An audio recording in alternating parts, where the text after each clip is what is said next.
Hello, everyone. We're just going to wait a minute so that the rest of the attendees join in, and then we'll begin.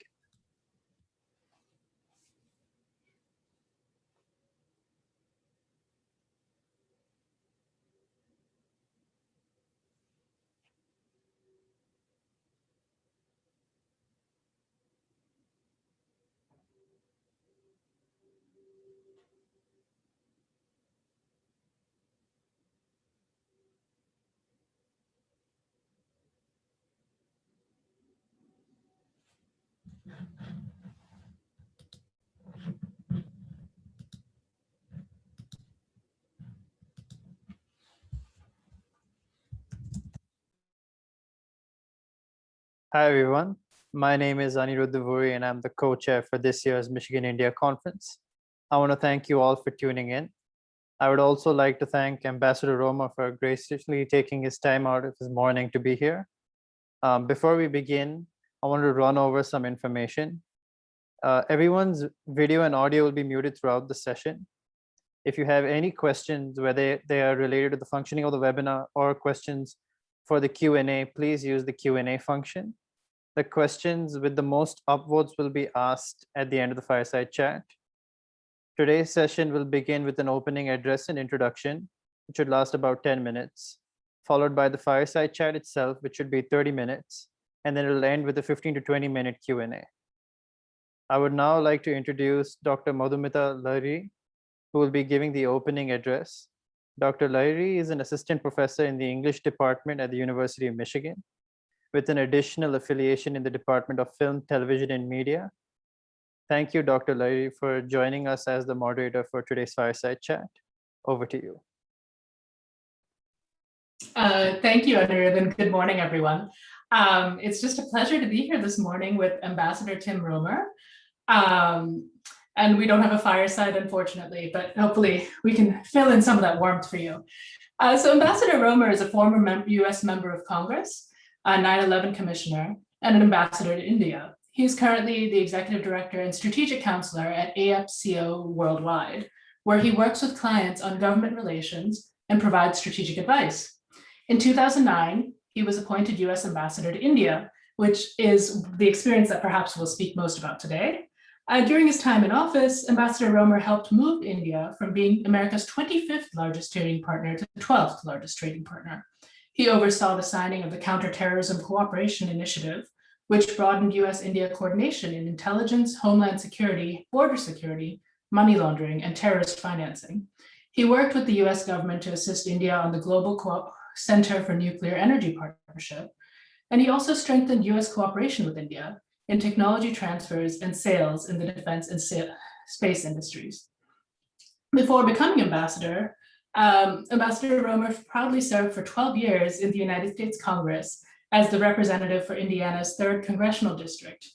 Coming from a family of educators, he fought to improve access, standards, and achievement for American education.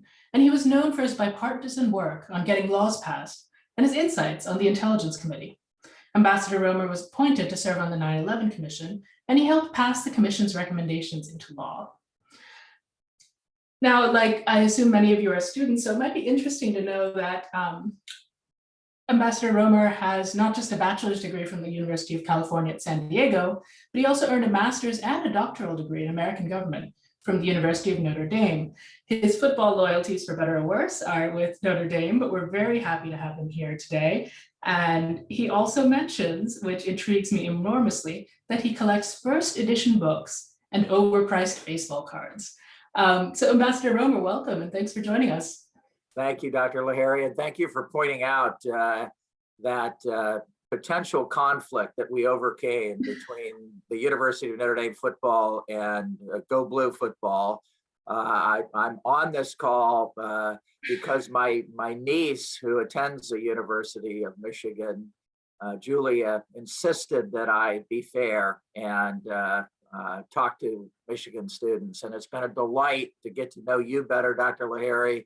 The students who have helped set this up, they have done a fantastic job in reaching out to me and coordinating this. And I look forward to the next Notre Dame UM football game and an Irish victory.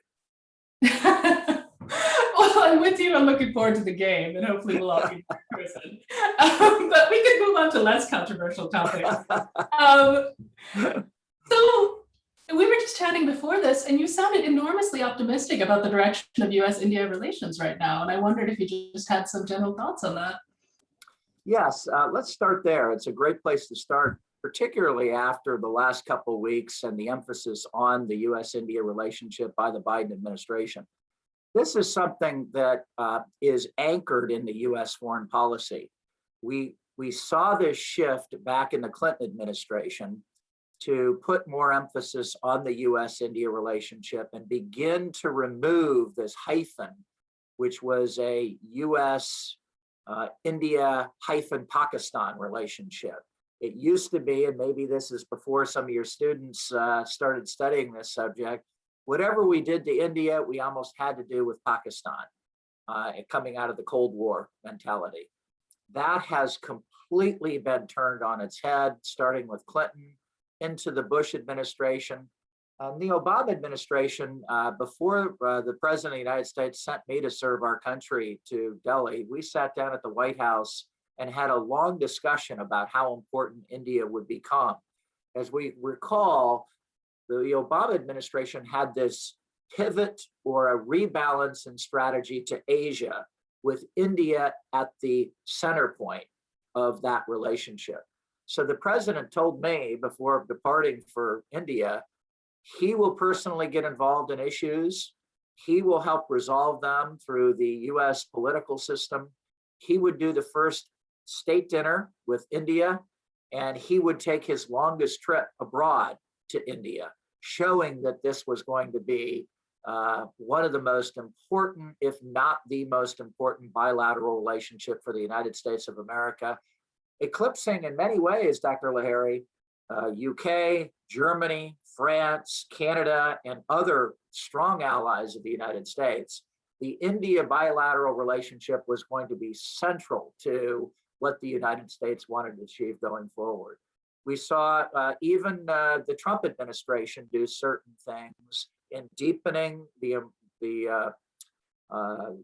work of the Quad, which is the Australia, Japanese, US, and Indian governments now working together. So we saw this emphasis all be bipartisan and be anchored in our own politics so that it wouldn't shift from one administration to the other. We also, as you well know, see this same kind of support coming from the Indian side, whether it's the Congress party in power or the BJP party in power. This is a broad, sustainable, bipartisan supported relationship coming from India. So when you have India and the United States doing this in their respective political systems, that means the art of the possible, getting things done through both political systems, becomes more and more viable. So now let's just briefly talk about what's happened in the last couple of weeks. President Biden, in his first virtual press conference with foreign leaders, picked India, Australia, Japan to have this Skype, Zoom conference with, to talk about what these four countries would do together to help on vaccine diplomacy, to help on freedom of navigation in the Indo-Pacific region, which is key to India and the United States security interests, and to also work to counter some of the influence, quite frankly, of China. So it is a positive agenda of these four countries working on issues of great importance to their economies and to their peoples and to their democracies. But there is also, kind of in the background, this common effort to not so much contain China, but to balance China's power in the Asian region. Secretary of Defense Lloyd Austin just made a trip to India, again, verifying, substantiating, and deepening the US-India bilateral relationship. And we see even when Jake Sullivan and Tony Blinken, the Secretary of State and National Security Advisor, respectively, when they came back from their meetings in Asia just recently, they met with their Chinese counterparts in Anchorage, Alaska.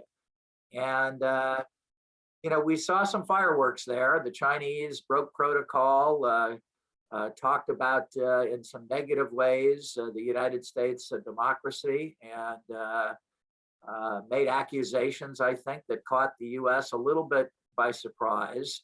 But then I think in the internal and non-press covered engagement, things got back on track for the most part. And I think Biden has come down with a very tough policy with respect to China that India likes, which is we are going to compete fiercely with China on freedom of navigation and insist on that. We are going to insist on human rights practices by China.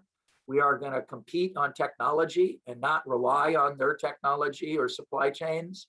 And we're also going to try to put together some areas where we can work with China, possibly in the COVID area, possibly in climate change, and see if we can put guardrails around these kinds of issues so that there is both competition and cooperation in the US-China relationship, which we have in common again with India. India, as you know, a border clash with China last summer, where 21 Indian troops were killed. And they increasingly see tension coming from their relationship with China too. And that is yet another thing that the US and the Indian people have in common. So that's a good place to start, that we are deepening and maturing the strategic relationship of the Quad, that the US-India bilateral relationship continues to grow and be more and more based on the convergence of geopolitical interests, and that even when we disagree on issues, and we can talk more about that in the fireside chat, there are areas where the US and India disagree. We seem to be able to overcome these and accept them much more than we did 15 or 20 years ago. That's wonderful. And it sure sounds like diplomacy is this incredibly tricky and stressful and exciting kind of balancing act. But I wanted to actually, we have about 82 people on the call. And so we're curious, we're going to use the polling function now, guys, to just learn a little bit more about you. So you should see a poll pop up that asks you where you're joining us from.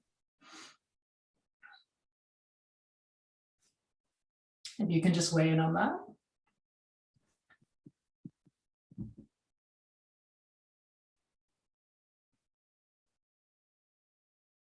I mean, it's one of the really exciting things about Zoom, one of the few exciting things that we can have this truly global audience.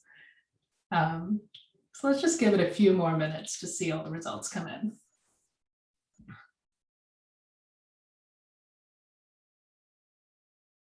And now, Ambassador Roemer, you're joining us from Virginia, correct? I am. I'm in the United States and in Northern Virginia. It must be spring already out there. It is, the sun is shining through my window right here. It's about 62 degrees. Some of the early tulips are coming up. Forsythias are starting to bloom. They're yellow blossoms. And, you know, it's a lot like the Midwest. I'm a Midwesterner from South Bend, Indiana, born and raised there, not too far from Ann Arbor. And boy, do we love the spring in the Midwest after the long winters. Oh, it feels like such a gift. So I'm wondering now if we're almost done with the poll. Let's see how we did. All right. So Ambassador Roemer, I suppose you can see that as well.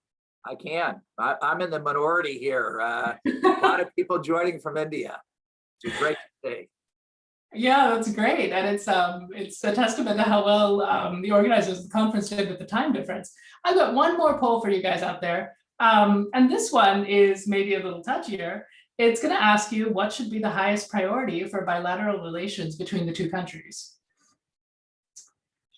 And Ambassador Roemer, for better or worse, you're going to have to speak to whatever topic the people choose.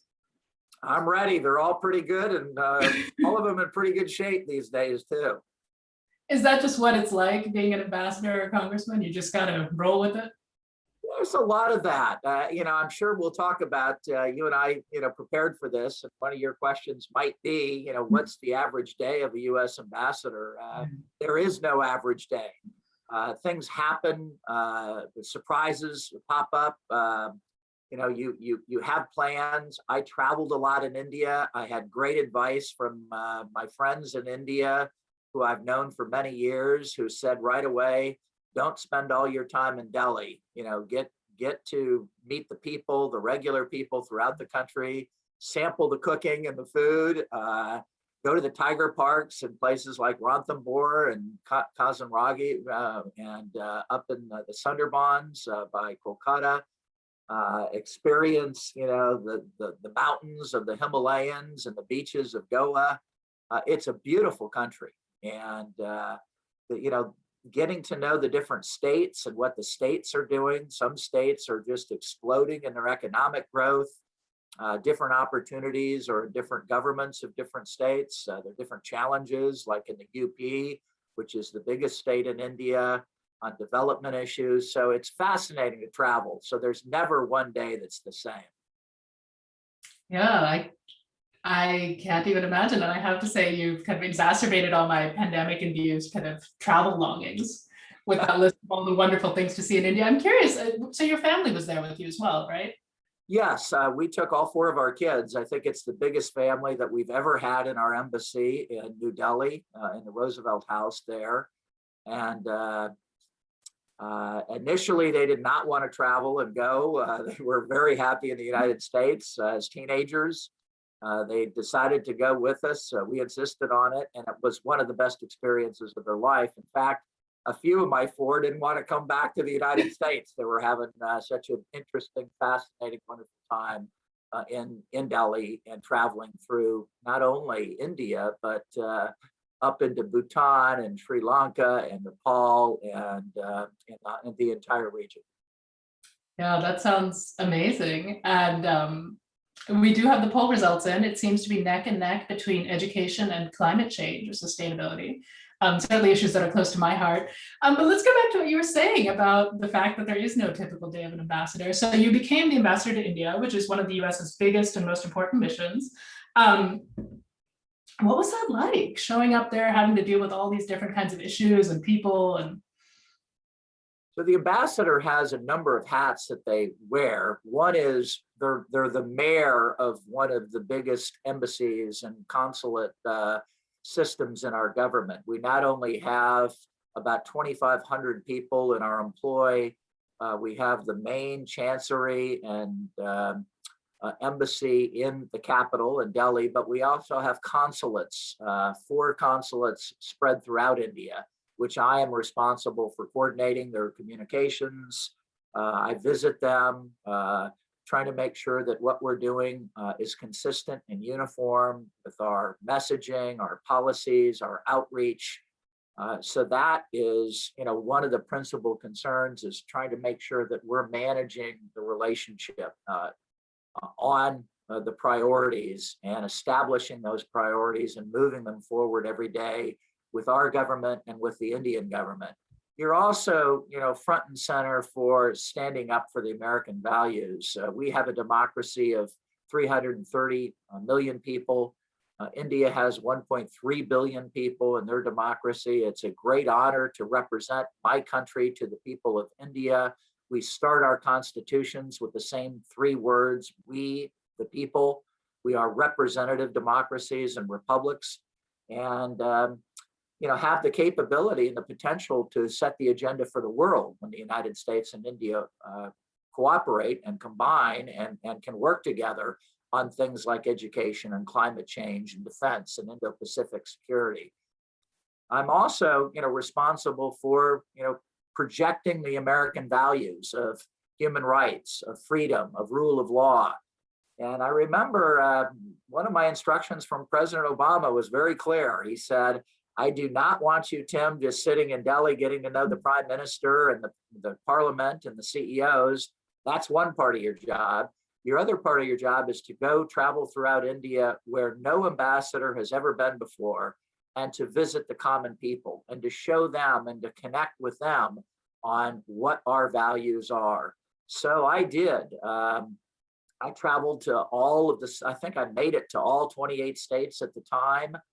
We went into rural communities, Muslim communities, Jain and Sikh communities, into the mountains of the Himalayas to visit the Dalai Lama, His Holiness, to visit some, poverty-stricken areas and to visit and to deliver U.S. aid and work on programs to connect the people-to-people ties, which came up high in your polling just now.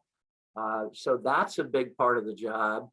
And then finally, under the auspices of the U.S. ambassador, you not only are responsible for India, but you're also responsible for Bhutan in the region.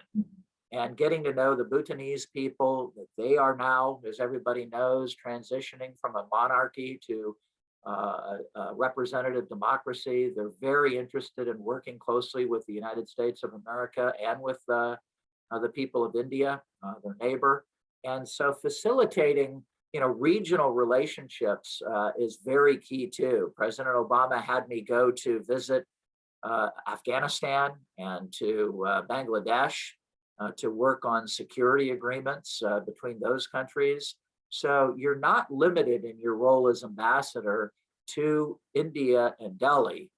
You're also working on establishing regional relationships, which are key to India and India's security. And I'll end on this note to this question that you asked, Dr. Lahiri. We are blessed in the United States of America with two friendly neighbors and two big oceans to protect and insulate us. We have Canada and Mexico and the Atlantic and Pacific Oceans. That provides great security every day to us. We take it for granted oftentimes. We wake up and we don't worry about what's going to happen, particularly that day. When you wake up in Delhi or you wake up in Uttar Pradesh or in Assam as an Indian citizen, you have China on your border. You have Pakistan on your border. You have Iran in the neighborhood. You have a lot of security threats to the Indian people and things that they have to monitor on a daily basis. China has built a string of naval bases around India, which India is increasingly concerned about. That's something the US shares with India, that concern.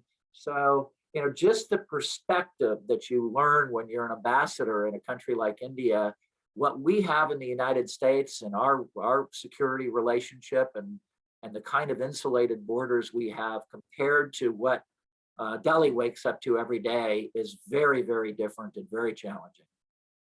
Yeah, I hear in your response an incredibly, really empathetic understanding of the challenges of what it means to work in India and to deal with those policy levels, including at the regional level. And I also heard a lot of what I think we can all agree on is these shared democratic values and interests and so forth. But I wondered if I could ask you about maybe some of the more uncomfortable situations, right? When the US government wants one thing and the Indian government wants another, or say the Bhutanese government wants another, what do you do? How do you balance that?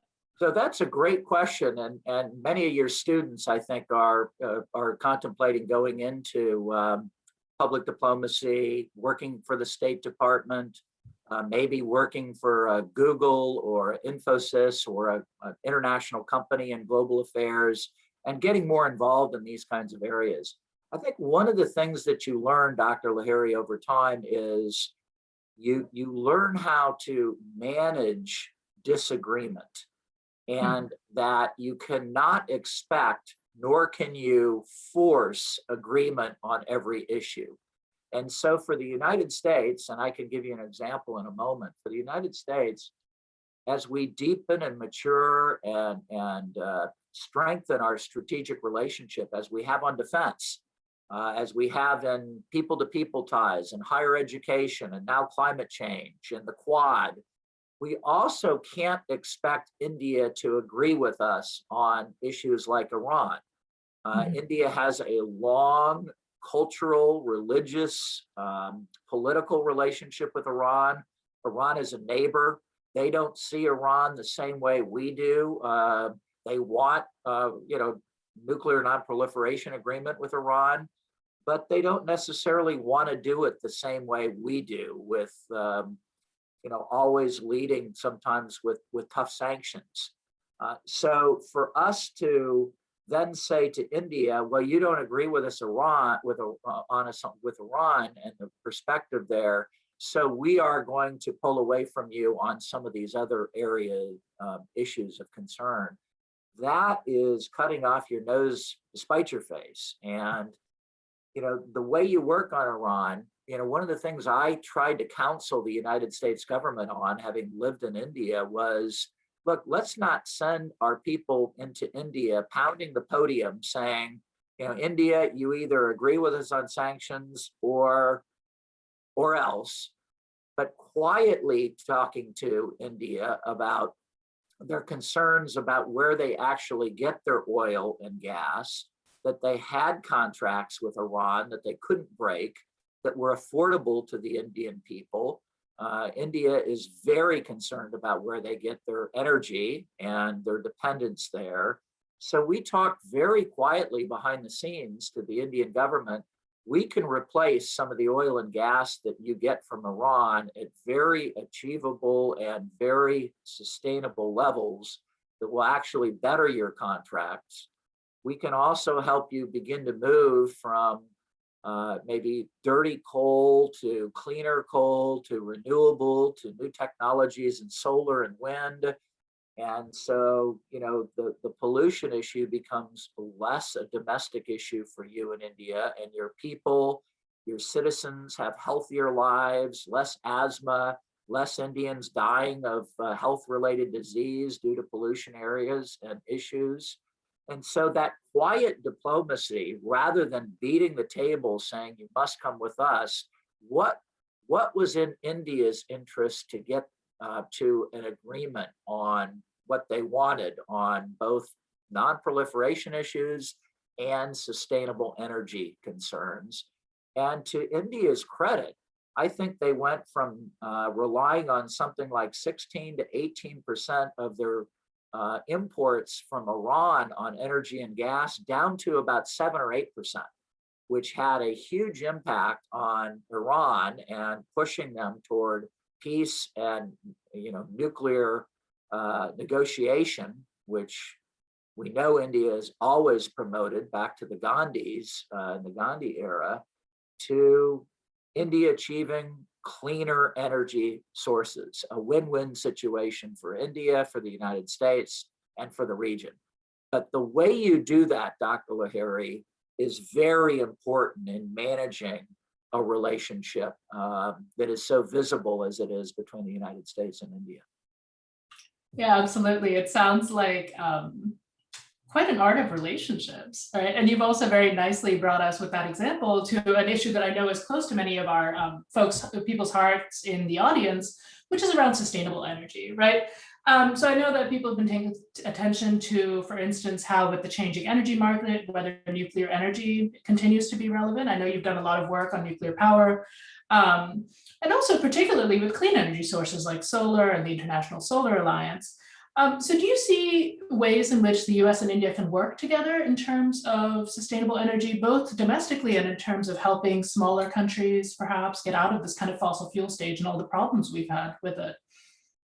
Now, that's an excellent question and many layers to it. First of all, the Indian government, the Indian people, the Indian democracy, much like our democracy, will decide based on a host of different considerations what kinds of energy sources they want to depend on. For instance, you brought up the nuclear issue. In the United States, as you're familiar, and your faculty and staff and students are familiar, we here have a host of issues associated with nuclear energy. Certainly, there's the cleanliness of it, but also some of the dangers involved in it, some of the regulatory issues involved in it, some of the issues of land purchases and where you do it, liability issues, which are huge on the international spectrum. And so those same issues that we have in the United States are very front and center in India as well. So if you have delays in construction of nuclear facilities due to regulatory issues and political issues and land use issues, that's going to pop up in India as well. And that can delay things, that can increase the costs. You're also seeing in India, and Prime Minister Modi addressed this the other day, that the cost of renewable energy is quickly going down and becoming cheaper and cheaper and more affordable. So that's replacing some of the higher costs of nuclear energy and the longer, task of getting that stood up. Mr. Modi has recognized that he wants to go more green in India. The United States is working directly on a bilateral relationship with India on technology here, exchange of technology, both in the private sector, but also at the university level. The US and India have extraordinary higher education exchanges between faculty and staff. They designate certain areas. Energy and climate change have become front and center in our relationship. So we have all kinds of business and university exchanges here, back and forth to facilitate growth in this area, cooperation in this area. And that, to your second and third questions, starts to affect how both of them can increase the likelihood that third world countries, developing countries, will also benefit from this. Just like vaccine diplomacy was announced in the Quad the other day, that the United States and Japan would pay over $200 million for more vaccines, Australia would help facilitate the distribution of the vaccine, and then India will manufacture it. They have great expertise in this serum and vaccine manufacturing capability in India. They've done this for a long time. So all four countries are combining expertise, research, manufacturing, distribution, money sources to help get the vaccine to other third world and developing countries. That's a great model for energy. That's a great model for what we can do in poverty areas and addressing poverty. That's a great model for how democracies can actually deliver results worldwide for people and directly compete. China is directly saying to the world, we do it better. And the United States and India are saying, no, democracies also can do great things in terms of delivering results and achievements and success, from helping poor countries, addressing poverty, helping on the vaccine distribution, and helping on green energy.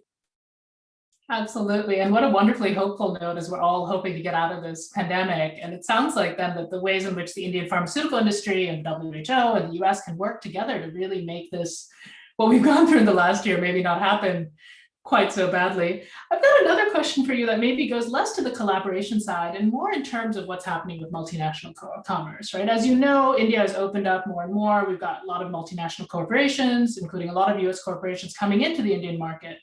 And I wonder just where you see that going in terms of kind of US reach, not through these kind of official government channels, but through commercial ones. So great question. India's economy, I think, is due to rebound more quickly than many other economies in the world. And as that economy increases in its speed, the speed, the development, hopefully they take on any variants that are growing or exposed on the COVID issue. They overcome this, and the predictions of a quick rebound in 2021 are true.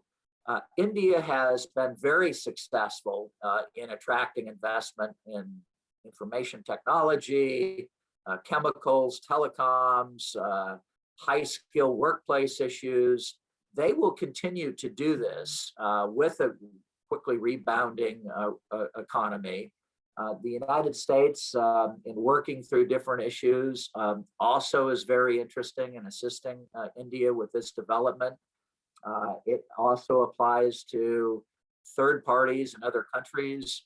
We are looking to do partnerships with India in some of the African countries to see where we can help them attract capital, where we can help them on green energy, where we can combine the resources of the two countries to do good in places like Africa, the Middle East, and South America to conduct this diplomacy.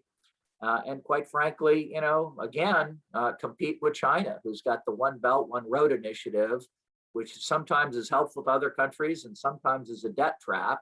A lot of these countries, Vietnam, Thailand, Laos, the ASEAN countries, are now looking for alternatives to what China has proposed to them. And the opportunity for the United States and India, the Quad, to work on some of these issues on economic development are very front and center and key moving forward.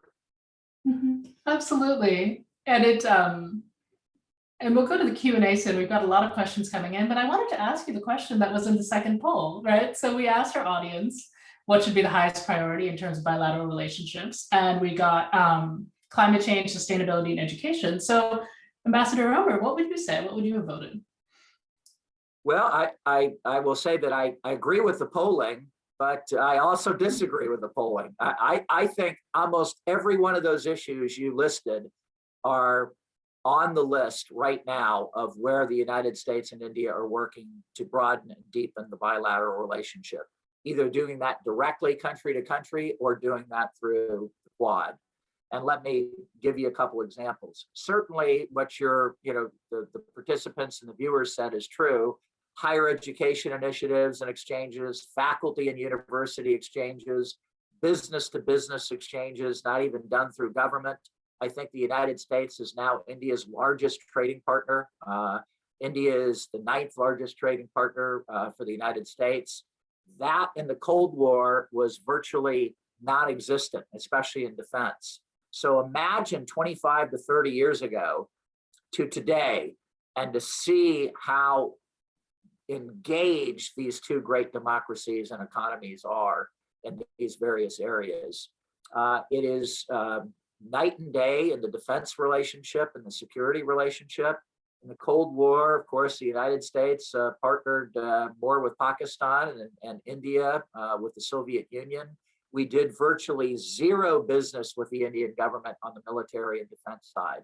Today, that is one of the most robust relationships in the entire world.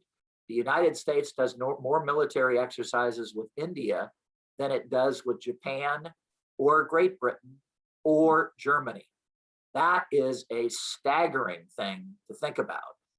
As you think about the Malacca Straits and the Indo-Pacific, about 63 or 64% of world trade goes through the Malacca Straits. Anything that would threaten that trade route would freeze the economies of the world, especially the United States and India. So it's in our inherent geopolitical interest for the United States and India to work on a free and open Indo-Pacific, something that we will challenge the Chinese on. And that will bring the United States and India even closer together. So your question, from the depths of the ocean and discovery in the seas to the stars in space and everything in between, and energy, COVID, the diaspora that is in America of the Indian population that it gives us as a country such rich diversity, such great contributions to our political system. This is a relationship that is going to continue to be defined as one of the best relationships and most important relationships in the world, bar none, because we can cooperate on virtually every issue. It's wonderful to hear your optimism. I'm also hearing the sense that all the parts have to work together, right? That you can't kind of separate out these issues. So I want to turn to the Q&A now. We've got a bunch of questions coming in. So Justin Rice asks, what is the biggest disagreement that the US and India have to overcome? Well, I'm optimistic and positive about the relationship, but let's be frank, even in a marriage, in the best marriage in the world, you have disagreements. And you manage those disagreements. You do them in polite ways. You do that in ways that recognize differences, and you compromise. That is pretty much the same thing you do in complicated world affairs issues. For instance, there are a couple issues between the United States and India that must be managed so they don't turn into deeper political disagreements that can fracture the relationship in all these areas that we've just discussed about where we're working together and where there is unlimited and infinite potential. One is that the Indians decided many years ago to buy a defense system from Russia, the S-400s, which is highly controversial for the United States. Imagine one of our closest allies, partners in the world, India, relying on a Russian-made defense system. So the Congress, the White House, wants to sanction countries that buy this S-400 system, including our friends in India, and possibly we've seen the Turks also buy this same system. My strong opinion on this is we should manage our difference here. We should express to India that we're not happy about that particular defense procurement. But we also recognize that India is not going to totally rely on the United States for every single one of its defense issues. They're going to diversify. They're going to buy from the Europeans. They're going to buy from their longtime alliance or partnership with Russia, which they counted on for many, many decades before the United States came into the picture. But now the United States is either one or two in the defense relationship with India. We need to continue to deepen and broaden and strengthen that by trust, by great equipment that is reliable, that is the best in the world, that outlasts the Russian equipment that is tending to break down, to be very costly, to now they can't find replacement parts. Once the Soviet Union broke up, the replacement manufacturing is scattered all over the former Soviet Union, and the parts do not get back to the suppliers or back to the buyers very consistently like in India. So we need to make the case on the merits about why India should continue its partnership on defense with the United States and why it's in the Indian people's best interest from a cost, defense, and a technology perspective to do this and manage this. We should look, express our concern why India did this and not sanction India and begin to move away from this issue and not, allow these sanctions to be applied by the president or Congress and get it behind us now. There's also increasingly human rights issues that are raised on India. Mr. Modi's government is a more populist, nationalist, BJP-driven government. And there's some in the United States that are pushing human rights issues, whether they be in China with respect to Tibet or the Uyghurs or democracy in Hong Kong.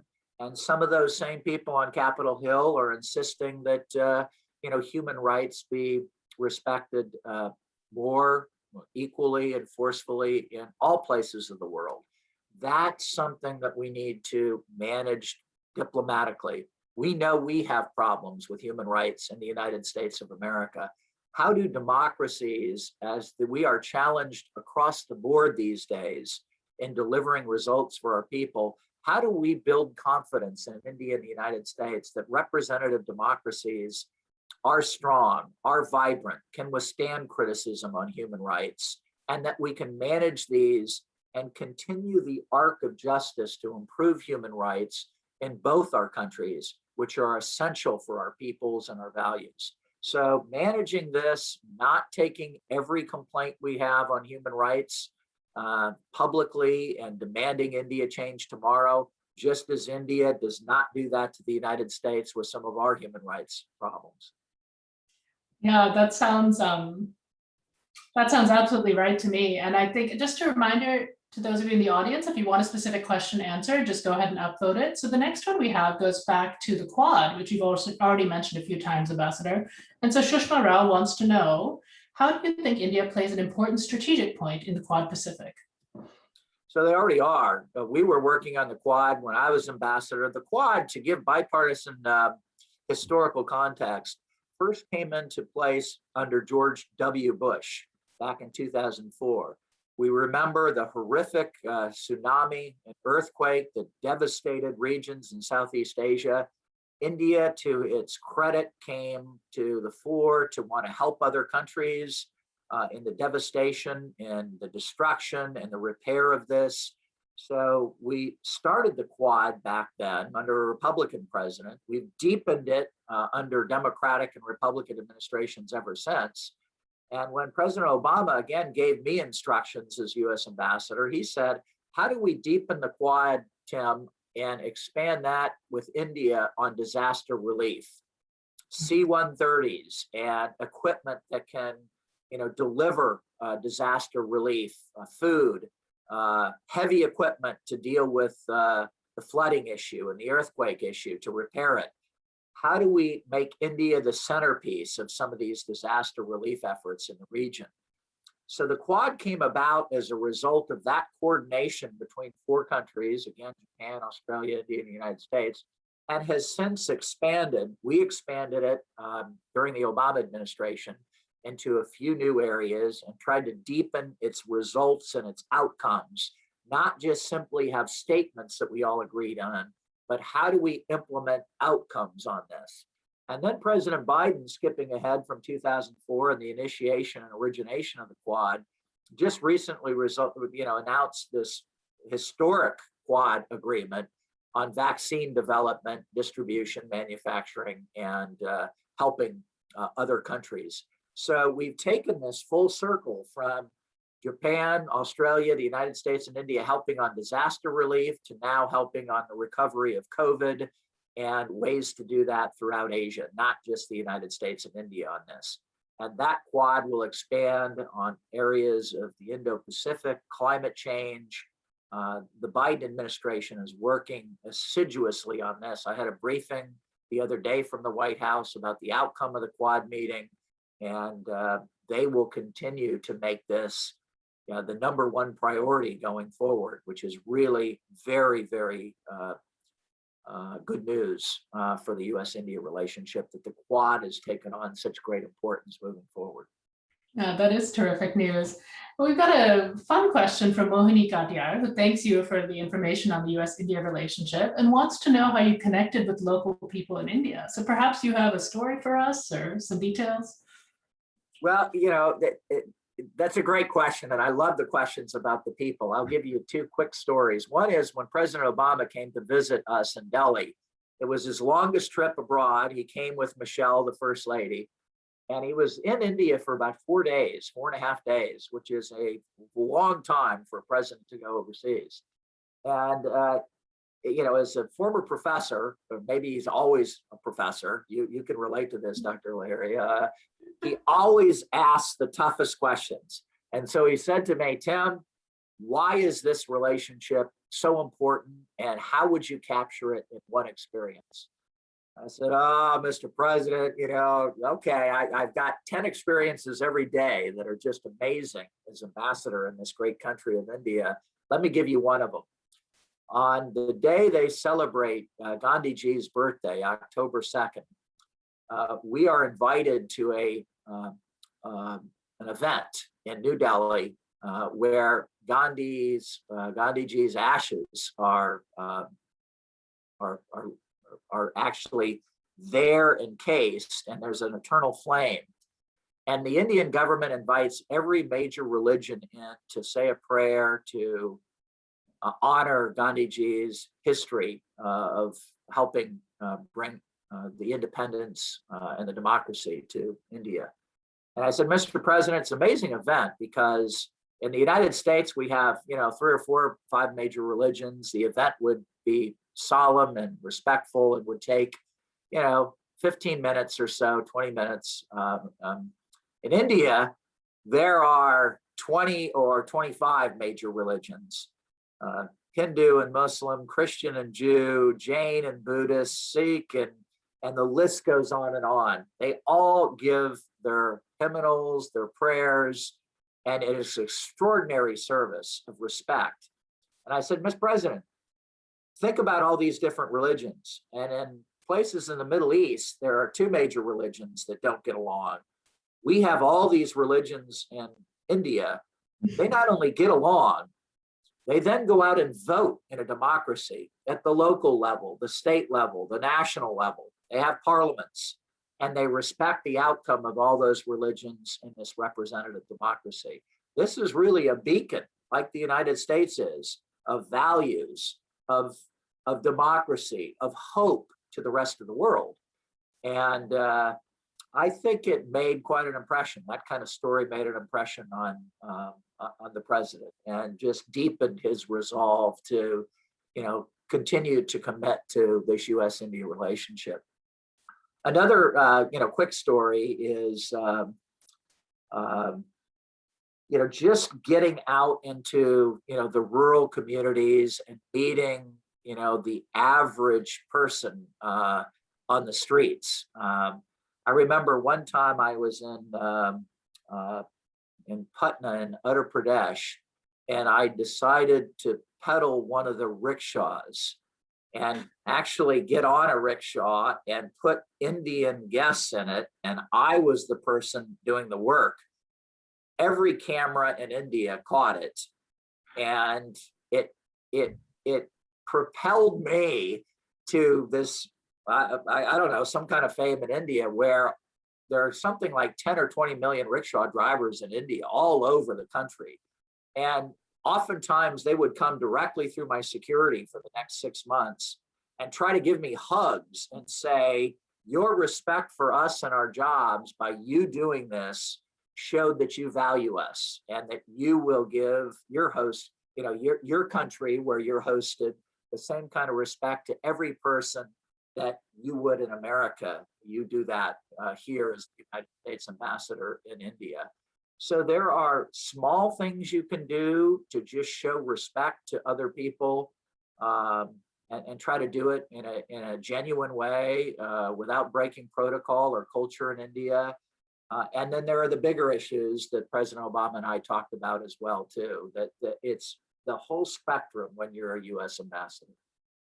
That is an extraordinary story, and I will have to look up that photograph immediately after this. But I think we have time for one more question. So there are a couple about kind of key areas of focus, which I think we've discussed. There's one specific to the pandemic from Dr. Yogendra Chauhan, who asks about the longstanding bilateral economic effects of the pandemic on the relationship between India and the US, and how it would affect Indians who are living in the US. If you have any thoughts on that. Sure. I mean, your students are feeling, the effects, as we all are, of this pandemic every day. The online learning, the remote work, the accelerated trends that this pandemic has caused on real estate, on our economies, the inequity and inequality in this pandemic, where oftentimes poor people, people of color, are subjected to the disease and the deaths much more than people of higher income levels who can work from home, don't have to go out and work, with 5 or 10 or 15 other people directly to stay employed. So the death rate, particularly in the United States, for people of color and people of low income are exorbitantly higher than people of higher income ranges. So it's been devastating, and it's shown and highlighted the inequality in the United States more so than almost at any time since the Great Recession of 2008, 2009. Again, that's something President Biden is trying to address in his press conference yesterday. He talked about this, that his priorities are COVID, getting the economy moving again, infrastructure, addressing the inequality in the United States, trying to do some things to, make sure that that American dream is alive and well for all people, no matter who they might be, whether they be an immigrant from India coming here to live out the dream, or whether it be, a middle-class person in Indiana or Michigan, a blue-collar worker that lost their job in the Great Recession and now they're making half of what they did before. What do we do to try to make sure that that American dream is achievable, that that ladder still has all the rungs in it, and any one of us can get on that ladder and climb up for success, economic success, and family success, and comfort success. Affordable higher education is key in those goals. Trying to make sure that community colleges are training our workers and equipped to train them with certifications and skill levels to manufacture things in the United States, rather than have those things being manufactured abroad. Trying to make sure that we make sure that our political system is fixed in America, so that everybody has the opportunity to run for office And it's not determined by who can write the biggest check or who has access to the most money. And we want to make sure, much like me, I mean, I ran as a 32-year-old, didn't have any money to put in, didn't have a check to write. I raised the money from door-to-door efforts and hot dog suppers and spaghetti dinners. And we upset a Republican incumbent. We won the race. We were part of less than 1% of people who beat an incumbent to take the race to one party to the other, and overcame all the odds of an incumbent, the advantages that incumbent has to win against a challenger. We have to open up this system and make it more fair. So if we have 435 races in the United States Congress, that they're all competitive, that they're not gerrymandered, that they're not dependent upon money, that any one of us can step forward and say, I have good ideas, I have principles that I want to take forward as a public servant. I love America and I want to make a difference here. I want to run for office and I have an opportunity to do that, and a fair opportunity to win at the end of the day. We have to get those changes in our system so Americans believe that the economic dream is alive and the political system works for them, not just lobbyists and special interests.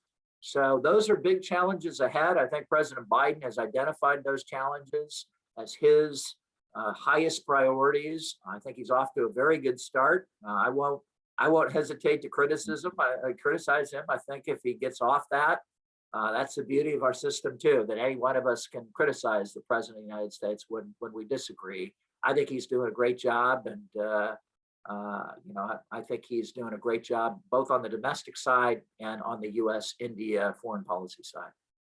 Yeah. So I'm pretty sure that I could talk to Ambassador Roemer forever, but unfortunately we have to wrap. We're pretty much at time. So please join me in thanking Ambassador Roemer. You've given us so much information and so many very serious things to think about, but also just so much hope and optimism and kind of ways forward for the future. So thank you, Ambassador. Thanks to all of you for joining us. And hopefully we will have an in-person fireside chat sometime in the future.